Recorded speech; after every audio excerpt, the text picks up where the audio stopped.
بسم اللہ الرحمن الرحیم۔ شروع اللہ کے نام سے جو بڑا مہربان نہایت رحم والا ہے۔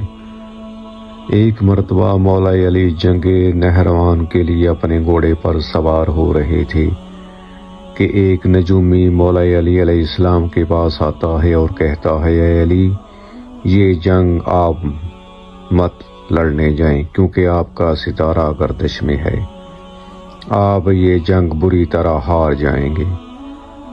مولا علی اس کی بات سن کر گھوڑے سے نیچے اتر آتے ہیں اور اس نجومی کو کہتے ہیں، اچھا تم ستاروں کے حال جانتے ہو؟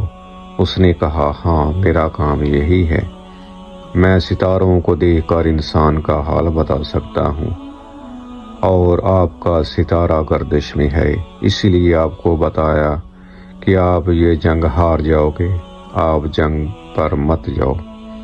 مولا علی نے اس نجومی کو کہا، اچھا وہ سامنے ایک گھوڑی ہے جو پیٹ سے ہے، بتاؤ اس کے پیٹ میں نر ہے یا مادہ؟ اب وہ نجومی خاموش۔ مولا علی نے کہا، تم تو کہہ رہے تھے کہ میں ستاروں کے حال جانتا ہوں، یہ تو تمہاری نظروں کے سامنے ہے، تم تو اس کا حال بھی نہیں جانتے۔ مولا علی نے کہا، اچھا بتاؤ کون سا ستارہ جب ٹوٹتا ہے تو اونٹ پر ایک حرکات ظاہر ہوتی ہے؟ اب پھر وہ نجومی خاموش رہا۔ مولا علی نے کہا، اچھا اس میرے گھوڑے کے پاؤں کے نیچے زمین پر ایک چیز ہے، بتاؤ وہ کیا ہے؟ نجومی پھر خاموش۔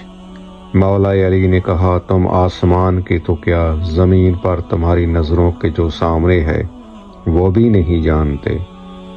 سنو اے شخص، میں علی ہوں، اب میں تجھے بتاتا ہوں، علی کی زندگی کی سب سے کامیاب یہ جنگ ہوگی، میرے لوگ بھی اس جنگ میں نہیں شہید ہوں گے، اور میرے مخالف کے 10 لوگ بھی بچ کر نہیں جائیں گے۔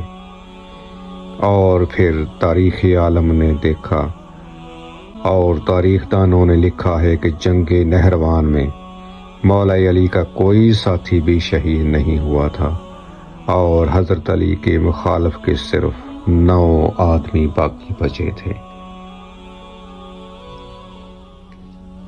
مرحبا حضرت علی رضی اللہ تعالی عنہ کے علم اور عقل و دانش پر۔ اللہ تعالی ہم سب کو علی جیسی فہم و فراست عطا فرمائے اور ہمیں حضرت علی رضی اللہ تعالی عنہ کے غلاموں میں شامل فرمائے،